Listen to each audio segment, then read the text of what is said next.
Hello everyone. Today we'll be going to start the topic of module 3, which is power amplifiers.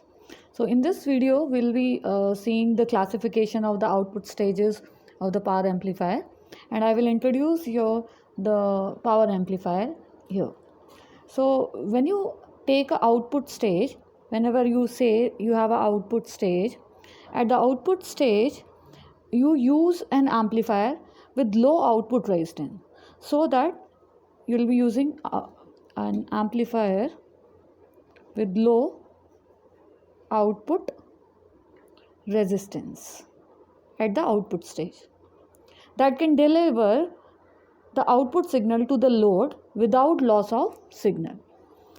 The output stage basically deals with large signal, and thus small signal approximations are not valid here. So small signal approximations does not apply in this case.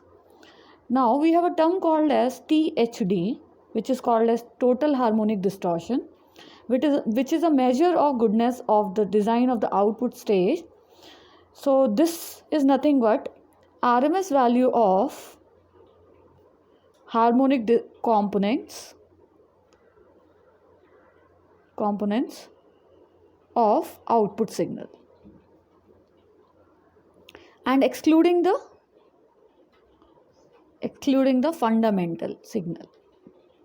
fundamental component. So this is your term total harmonic distortion.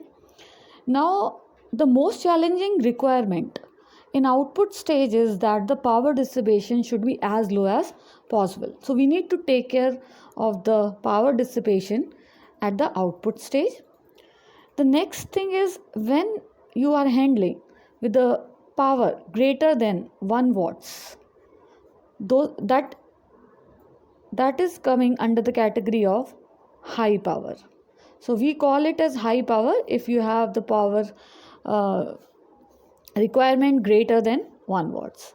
Now if we use a BJT for handling such amount of power, high power, then in this design of high power output stage, if we utilize this BJT, so this BJT we start calling it as power transistor. So these are special transistors which are used here. Now we'll quickly classify our output stages. So when you classify output stages, we'll see the classification. So here it is classified into 4 types. So first is your class A.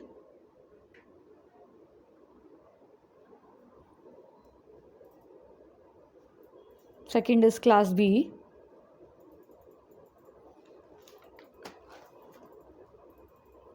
Third is your class AB.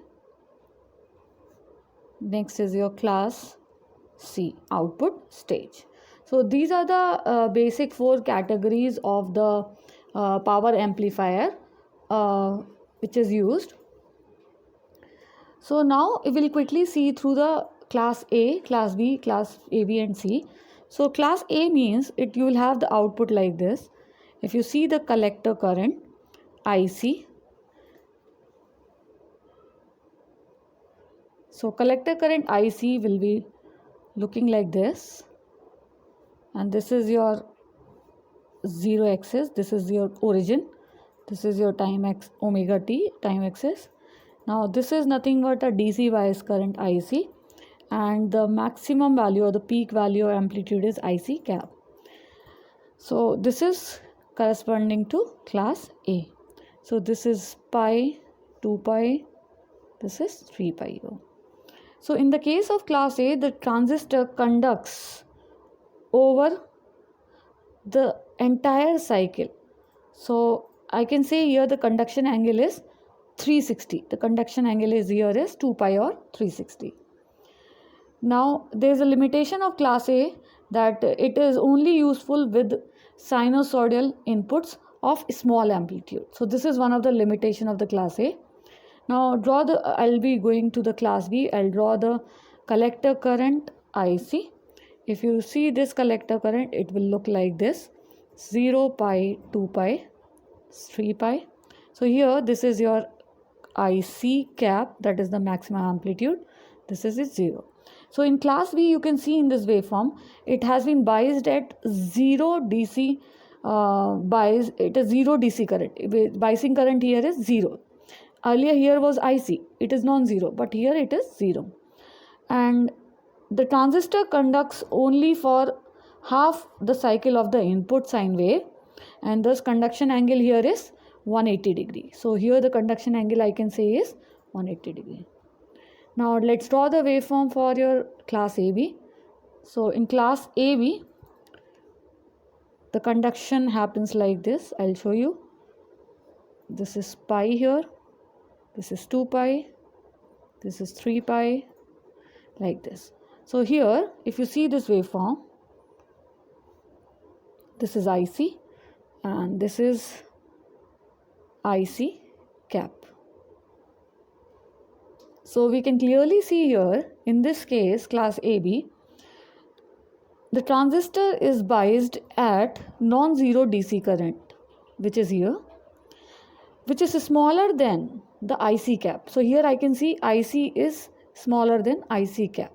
But in class A, your IC, this value was more than this IC cap. So here IC was greater than IC cap. So in this case of class AB, the conduction angle is basically greater than 180. You can see here this, it is still conducting after 180. So conduction angle is greater than 180 but less than 360. You can see here the conduction angle is less than 2 pi. So here the conduction angle, if you see, that lies between 180, it is it is greater than 180. So conduction angle I can say is greater than 180 but it is less than 360 degree. So this is about class AB. Now if we look for class C, in class C if I draw the waveform, this is class C, this is the current waveform, this is omega t. In this case the waveform looks like this. I'll show you how. This is 0, this is pi, this is 2 pi. So here if you see the waveform, the transistor conducts for an interval shorter than half cycle of the input sine wave. So you can see it is conducting only from this point to this point, which is lesser than 180. So here the conduction angle in this case is less than 180. So conduction angle in this case will be less than 180 degree. And if you see the output properly corresponding to class C, output is periodically pulsating waveform. So this is the last classification, which is called as class C amplifier output stage. This is all about your classification of output stages of the power amplifier. Thank you. In the next video, we'll be discussing class A, then class B, then class AB and class C. If you like the video, you can subscribe my channel and you can like this. Thank you.